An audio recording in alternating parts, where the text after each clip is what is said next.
online session. Here, students, in this lecture, we are going to discuss about chapter number 6, Introduction to Ubuntu Linux Operating System. Okay, the Ubuntu Linux operating system, there are so many basic information which we have to discuss. First, it is related to the basic information for how Linux operating system birth, means birth of Linux operating system. Then who found the Linux operating system and specially Ubuntu Linux operating system. What is the meaning of Ubuntu word? Then again another thing we have to discuss is there are two movements was going on and that is free software movement and open source. Okay, so in open source movement there will be free of cost providing software. Just now you are downloading any application from the Play Store free of cost. Same way during that time also this movement was started, and that is the pillar of providing free of cost software movement. And just now you are getting applications free of cost because of that movements. Okay, so let's begin the chapter number 6. So today we start with a new chapter, chapter number 6, Introduction to Ubuntu Linux. Now the first question which arises in our mind is, what is this Ubuntu Linux? Right? This is the symbol of Ubuntu Linux. Now Linux actually is an operating system, and Ubuntu is also an operating system. Here you get two words, Ubuntu Linux. Both are individual operating system. Linux as well as Ubuntu are individual operating systems. And Ubuntu Linux operating system is the combination of Ubuntu operating system plus Linux kernel. Now many of the people in the world uses Linux operating system or Ubuntu operating system. But in your course, which the course is given from the Gujarat Education Board, you have got the operating system named Ubuntu Linux.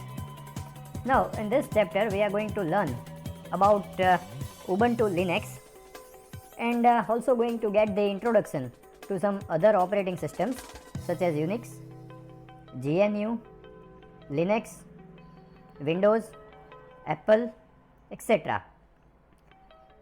Now we start from here, introduction to Unix operating system. Now the Unix operating system developed at AT&T Bell's laboratory at New Jersey.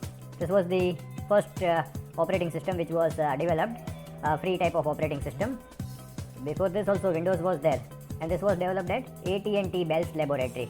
You can see the image of AT&T Bell's laboratory. It's a very big building, and you can see this is the building part, and here what you can see is the car parking. Okay, so and these are the roads. This is the another image of the same building, AT&T Bell's laboratory. Beautiful place, isn't it? Night time view of the same thing. From inside it looks like this way. This is the restaurant part of AT&T Bell's laboratory.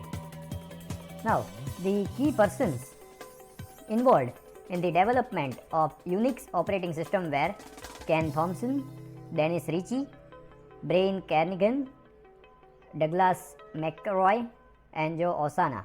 We will have a look at their images. First one is Ken Thompson. Dennis Ritchie. Dennis Ritchie is the person who designed the C language. In 10th standard you have got a programming language named C language. It was designed by Dennis Ritchie. Brian Kernighan, Douglas McElroy, and Joe Osana. These were the 5 people who developed Unix operating system. The people who developed Unix were originally working on a joint project with General Electric and MIT. You can see the symbol of General Electric logo or symbol, and you can see the logo of MIT. So these people were actually working on the joint project of General Electric and MIT. They were working to develop a large, ambitious, multi-user operating system called multics. Multi-user means a number of users can use the operating system at the same time. At present it is not new for us, but in those days it was a new concept. Multic stands for Multiplexed Information and Computing Service. Though the project was very good, but it was not progressing as per the expectations. When AT&T decided to pull out the project, at that time Thomson, Dennis Ritchie and others decided to develop a smaller operating system. That fine, no problem if this system is taking too long, then we will design a small operating system. So Thomson had developed another thing. Thomson had developed a game called Space Travel while he was working on Multics project. He and his group gradually added the operating system ideas and finally developed a system called Unix. It supported only single user. Later, it developed and started supporting multiple users and came to be known as Unix operating system, Unix OS. First the spelling was UNICS and then it became UNIX. Now the key success factors. Why was this operating system successful? Now the reasons given here according to the textbook are: the Unix developers gave out the copies of Unix operating system with source code and online manuals. Therefore, soon many universities, government agencies and private companies started using Unix. Then handling devices and some specific kind of inter-process communication IPCS files. Hierarchical file system. That was the first operating system developed in higher level language. It stored all configuration information in plain text files.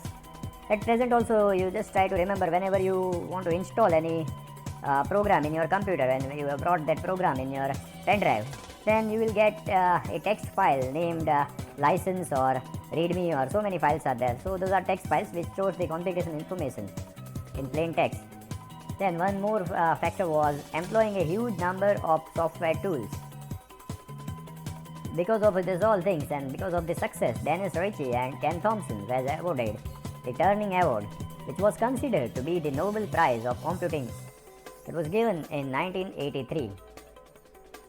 Okay, now we will have a look at the free software movement. What is free software movement? So first I will explain you the concept of what is free software movement. For example, if you want to purchase any software, say QuickHill, okay, then there are two types of QuickHill available. First one is free QuickHill, which will work for 1 month, which is known as trial version. Another version of QuickHill is license version. License version you need to pay for it, 1000, 1200, 500, I don't know the price, but and it will last for 1 year. That means it is a paid version. Okay, so in operating system also it is like that way. In India, most of the people uses pirated version of Windows XP and Windows 7 and Windows 10 and right. Actually, that is not a free software. If you want to install that software, if you want to use that software, you need to purchase the software with the license code. You need to pay for it, right? So first, I hope the meaning of paid version or license version or proprietary version is clear, right? So now, free software movement means a movement which started to give away the software free of cost, to develop the software and to distribute it free of cost, not to charge anything for that. Around the early 1980s, Richard Stallman, working at MIT, got increasingly frustrated by the various restrictions placed by the commercial software vendors on the use and the sharing of computer software. His vision for software was to provide all kind of freedom to the users. He outlined 4 fundamental types of freedoms for the use of the software. This was his logo of a bull. Okay, so now we will have a look at the freedoms which he had outlined in his software. First freedom he calls freedom 0. Actually we start from 1, he started from 0. The freedom to run the program for any purpose. Now he considers it as a freedom. Obviously this freedom is given in all the software. Suppose if you want to use Microsoft Word, do you go to ask Bill Gates, hello Bill Gates, can I use that program? Yes or no? He will go mad. So this is just a, hopeless thing. First freedom. Second thing, the freedom to study how the program works and change it so it does your computing as you wish. That means the access to the source code is a precondition for this. This freedom means that the source code of how the program, how the software, how the operating system software was written, that source code was available. You are able to see the source code, and due to that you are able to study the source code, how it's written, how does it work, everything.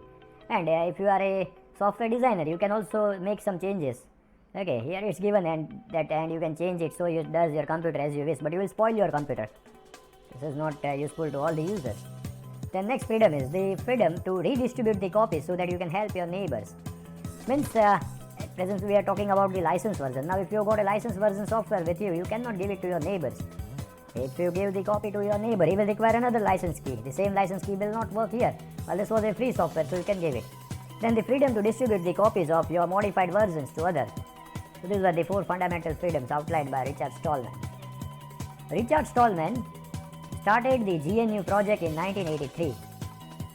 He wanted GNU to be an Unix-like in its working, but completely free operating system. Now see, one more thing I would like to clarify here.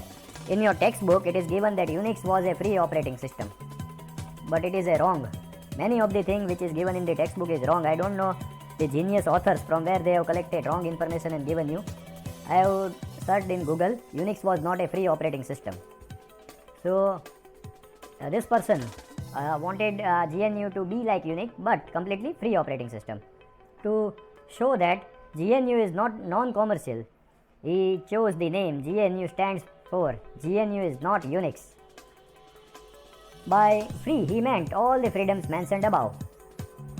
He started a free software foundation for developing GNU and other entirely free software projects.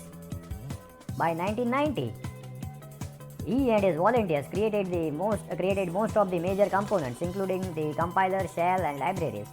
But the core component, that is kernel, was not completed. Now you just try to understand how long it takes to design an operating system. He had started the work in 83. Then he was not alone. So many volunteers also joined the project. Then also after 7 years also were ready reached. Most of the things were ready, but the kernel was not yet ready. Later on, it used herd kernel and Linux kernel.